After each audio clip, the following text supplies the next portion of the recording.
You are Locked On Sooners, your daily podcast on the Oklahoma Sooners. Part of the Locked On Podcast Network, your team every day. So we've talked about Oklahoma's defense and why it's important to, or you can have a little bit of confidence in Oklahoma's defense. You can be confident in where they're headed and what they're capable of. And against a good Tennessee offense, hey, Oklahoma's got a great defense. I know that they've given up some points. They've given up some touchdowns. They've had some lulls at times, but by and large, I mean, aside from, a drive here and a drive there against Houston and Tulane, this defense has played really, really good football. Just think about the way that they ended the game after they allowed the opening half touchdown against Tulane. Shut them down. Absolutely shut them down at that point. So what is Oklahoma facing though this week? The biggest threat isn't Nico Iamaleava. He's a really good quarterback. He's a 5-star player. There's a reason why he's a 5-star player, and he's going to be an impactful player in this game. Don't mistake my words one bit, Tennessee fans. Don't mistake my words one bit, Sooner fans. Nico will be a threat in this game. But the biggest threat that Oklahoma faces comes in the rushing attack, and that is led by Dylan Sampson. Very, very talented runner, a guy that is really capable of hitting home runs. He's very capable of creating big chunk plays, even if he's not hitting a home run and he's able to scratch out 7, 8, 9, 10 yards a carry. That's going to be a tough test against a really good offensive line. Brent Venables highlighted it in his weekly press conference. He said it's one of the best offensive lines he's seen on tape. With Lance Hurd at tackle, again, a guy that Oklahoma went after and weren't able to land. This is going to be a big challenge for Oklahoma's defensive front and the linebacker crew to be able to contain the running game and to slow it down, again, to put Nico into some longer down and distances. But let's just look at Dylan Sampson's stats just real quick. He's tied for 6th in the nation in 10-plus yard runs. That's really good. He's 5th in the nation, tied for 5th in the nation in first down runs. That's really good. He's carried the ball 45 times for 357 yards and 9 touchdowns, averaging 7.9 yards per attempt. That's really stinking good. Meaning every time that he touches the ball, he's going to get Tennessee on average 8 yards. Can we get that, please? I'd take half that. If Oklahoma could average 4 yards per attempt, I'd feel pretty good. We're not doing that right now outside of Jackson Arnold's running game. Deshaun Bishop, backup runner, is averaging 10.1 yards per carry.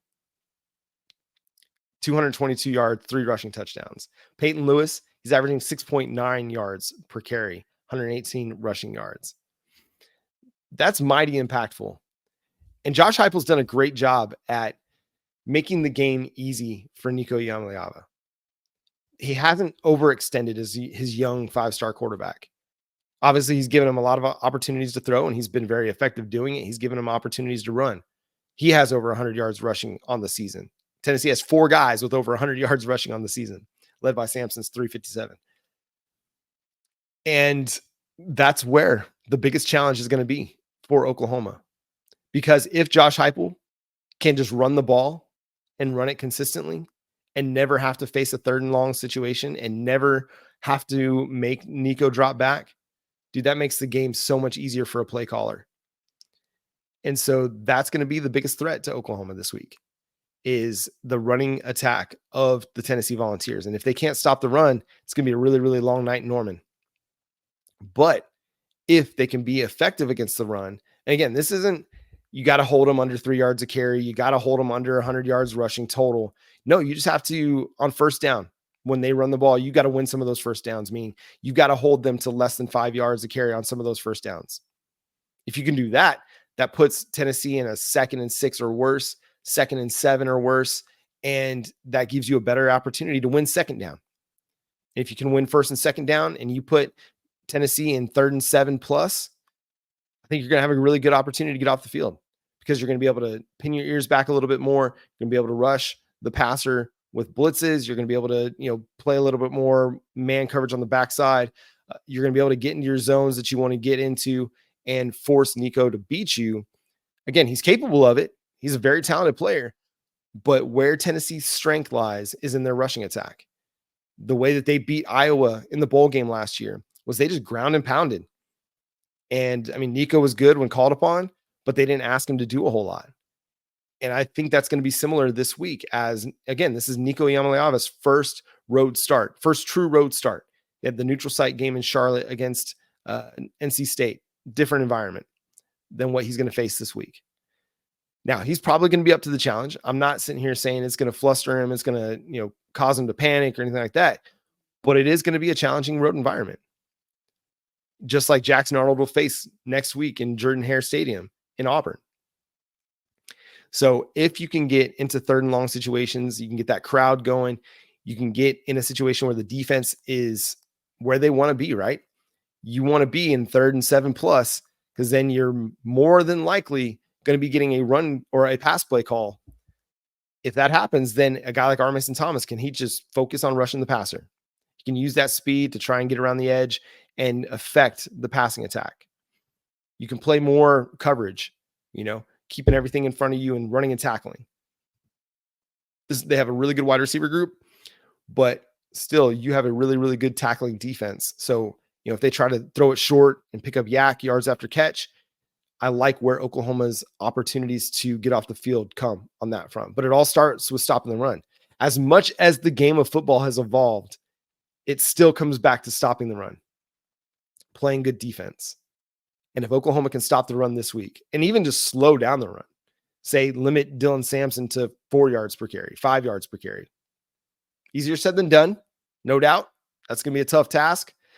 But if they can do that and they can put more of the weight of the game on Iamaleava's shoulders, that's going to put Oklahoma in a better chance to secure victory.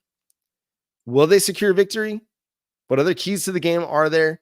We'll continue to break those down as the week goes along. Jay will be back. He's traveling for work this week, so he's got different appointments and different meetings he's having to attend to, but he will be back for our Thursday show and Friday show as we continue to get you ready for Oklahoma versus Tennessee in Norman on Saturday night. It's going to be an electric atmosphere. I know that Sooner Nation is going to be geeked out for the College Game Day crew to be there. We're getting the A-team from ESPN as well for the broadcast with Kirk Herbstreit on the call. So it's going to be so much fun to watch that one. I can't wait, man. This right here is why Oklahoma is in the SEC.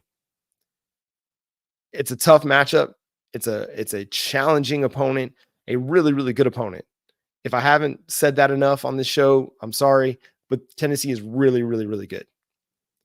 But it's the top 15 matchup. It's all the storylines that go into the game. It's all the people that are going to be on hand for the game that makes this so exciting, so fun.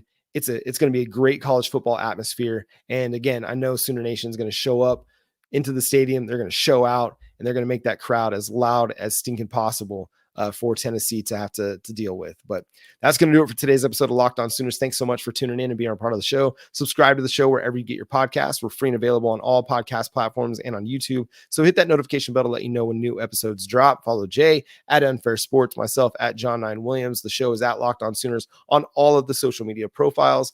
And we cannot wait to continue to break this game down with you. So make sure you're tuned in every single day. And for your second listen, go check out the Locked On College Football podcast with our guy, Spencer McLaughlin. From NIL deals to never-ending conference realignment rumors, he gets you ready for an exciting season on the gridiron. Find Locked On College Football on YouTube or wherever you listen to your podcast. But until next time, I'm John Williams, Boomer Sooner.